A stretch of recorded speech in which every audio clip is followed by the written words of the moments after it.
இன்னைக்கு கதை சொல்லட்டுமா? என் பெயர் தீனா. சொந்த ஊர் மதுரை.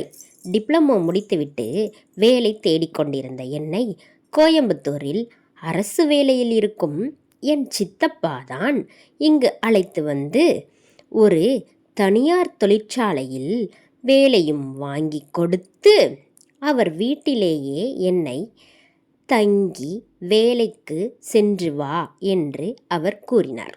நானும் என் சித்தப்பாவின் வீட்டில் தங்கி வேலை பார்த்து கொண்டிருந்தேன். சித்தப்பாவுக்கு திருமணமாகி 1 வருடமே ஆகிறது. சித்தியின் பெயர் நிவேதா. பார்ப்பதற்கு அமைதியான நல்ல குணமுடைய பெண். சித்தப்பாவின் அன்பான குணத்திற்கு ஏற்ற ஜோடி என்று நானே நினைப்பேன். நானே பொறாமையும் பட்டிருக்கிறேன். ஒரு நாள் ஞாயிற்றுக்கிழமை அன்று காலை நான் என் அலுவலகத்திற்கு செல்வதற்காக ஷூவுக்கு பாலிஷ் போட்டு கொண்டிருந்தேன்.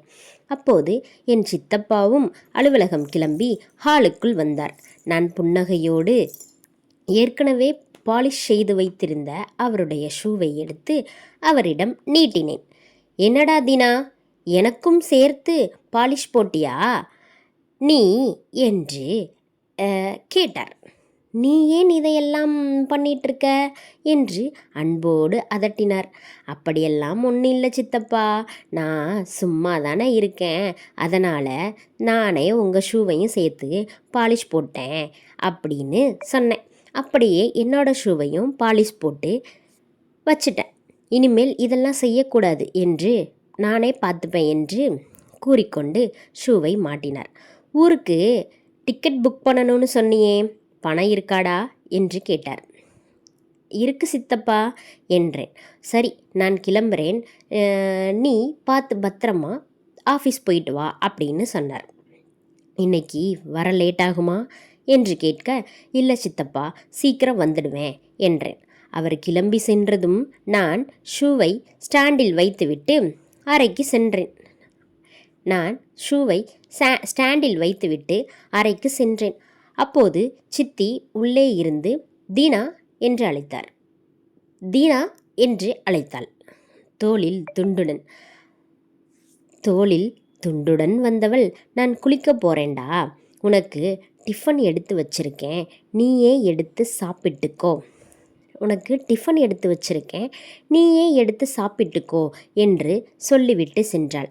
நான் என் அறைக்கு சென்று அலுவலகத்திற்கு போடுவதற்காக ஒரு சட்டையை இஸ்திரி, அதாவது அயன் செய்து கொண்டிருந்தேன்.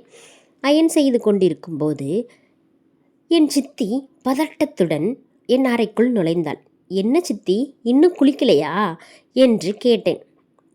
உடனே என் சித்தி, இல்லடா, பாத்ரூமில் தண்ணி வரல, என்னன்னு கொஞ்சம் பாருப்பா என்றாள்.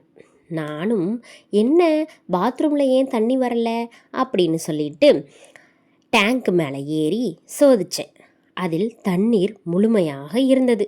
கீழே வந்து பைப் லைனை சோதித்த போது பாத்ரூமுக்கு செல்லும் மெயின் வால்வு மூடப்பட்டிருந்தது. க்ளோஸ் பண்ணியிருந்தது. நான் அதை திறக்க முயன்றபோது எதிர்பாராத விதமாக அந்த பைப் உடைந்து தண்ணீர் எங்கள் இருவர் மீதும் பலமாக பீச்சி அடித்தது. டே தீனா, குழாயை மூடுடா, என்னால் முடியல என்று சித்தி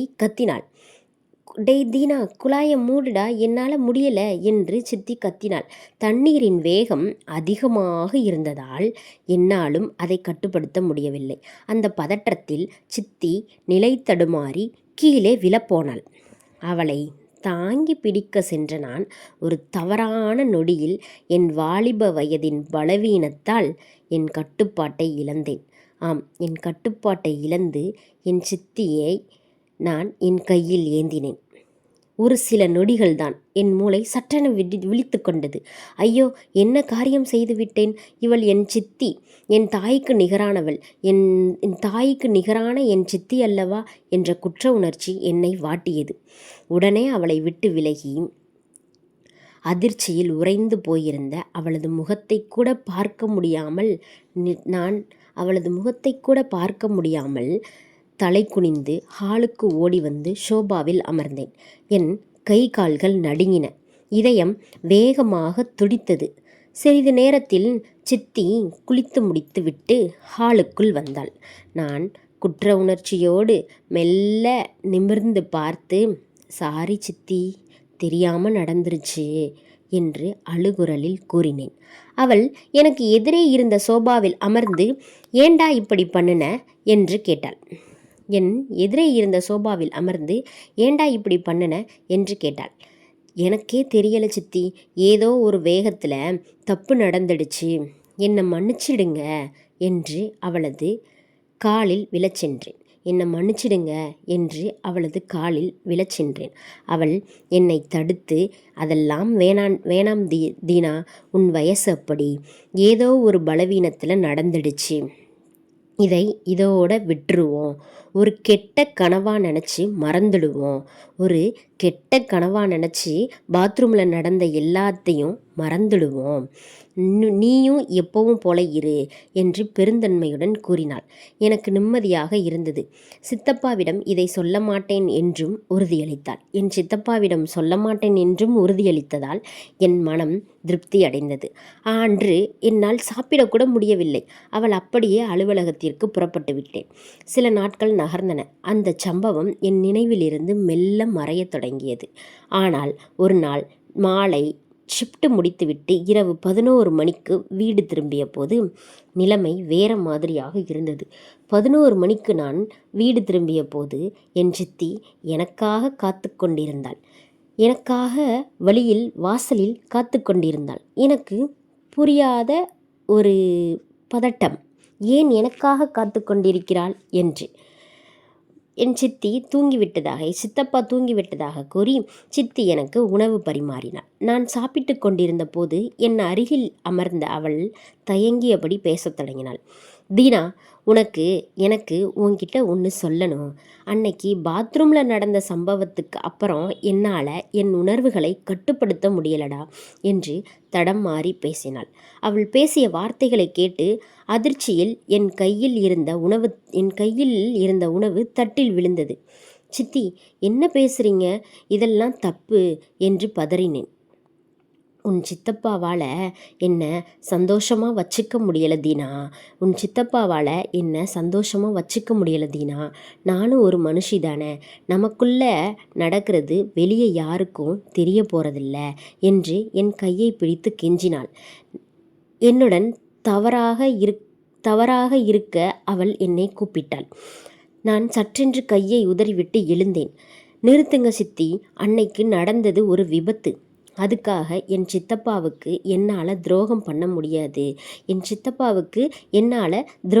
முடியாது. அவர் எனக்கு எவ்வளவோ செய்திருக்கிறார் என்று கண்டிப்பான குரலில் கூறினேன். அவர் எனக்கு எவ்வளவோ செய்திருக்கிறார், எனக்கு இந்த வேலையே அவர்தான் வாங்கி கொடுத்தார் என்று நான் கண்டிப்பான குரலில் கூறினேன். அவள் முகம் வாடி போனது. அப்போ உனக்கு என்னை பிடிக்கலையா தீனா என்று கேட்டாள். என்ன உனக்கு பிடிக்கலையா தீனா என்று கேட்டாள். நிச்சயமாக இந்த தப்பான எண்ணத்தோடு உங்களை பார்க்க முடியாது சித்தி, தயவு செய்து உங்களை நீங்களே கட்டுப்படுத்திக்கோங்க என்று கூறிவிட்டு என் அறைக்கு சென்று கதவை மூடினேன். மறுநாள் காலை என் சித்தியிடம் மிகவும் நிதானமாகவும் தெளிவாகவும் பேசினேன். சித்தி, மனிதர்களுக்கு தவறான எண்ணங்கள் தோன்றுவது இயற்கைதான். ஆனால் அதை நாம் எப்படி எதிர்கொள்கிறோம், எப்படி நம்மை கட்டுப்படுத்திக் கொள்கிறோம் என்பதில்தான் நம்முடைய மனித தன்மையும் நம்முடைய ஒழுக்கமும் இருக்கிறது என்று நான் அவளிடம் கூறினேன். ஒரு தவறான முடிவு நம் ஒட்டுமொத்த குடும்பத்தின் மகிழ்ச்சியையும் அழித்துவிடும். நம் உறவுகளுக்குள் ஒரு எல்லை இருக்கிறது, அதை நாம் கடக்கக்கூடாது என்று அவளுக்கு நான் புரிய வைத்தேன். என் வார்த்தைகளை அமைதியாக கேட்ட என் சித்தியின் கண்களில் கண்ணீர் வழிந்தது. தன் தவறை உணர்ந்தவளாய் தலை குனிந்து அமைதியானாள். உணர்ச்சிகளுக்கு அடிமையாகாமல் நெறி தவறாமல் வாழ்வதே வாழ்க்கையின் உண்மையான வாழ்க்கை என்பதை புரிந்து கொண்டாள். நண்பர்களே, இந்த கதை உங்களுக்கு பிடித்திருந்தால் மறக்காமல் இந்த வீடியோவுக்கு ஒரு லைக் போடுங்க. உறவுகளின் முக்கியத்துவத்தையும் ஒழுக்கத்தையும் பேசும் இது போன்ற பல கதைகளை தொடர்ந்து கேட்க நம் சேனலை சப்ஸ்கிரைப் செய்து வச்சுக்கோங்க. உங்களது கருத்துக்களை கீழே, அதாவது கமெண்ட் பாக்ஸில் என்ன நினைக்கிறீங்க, இதுக்கப்புறம் என்ன மாதிரி கதை வேணும் அப்படின்றத கீழே கமெண்ட்டில் பகிர்ந்துக்கோங்க. நானும் உங்களுக்கு கண்டிப்பாக ரிப்ளை பண்ணுறேன். தேங்க்யூ.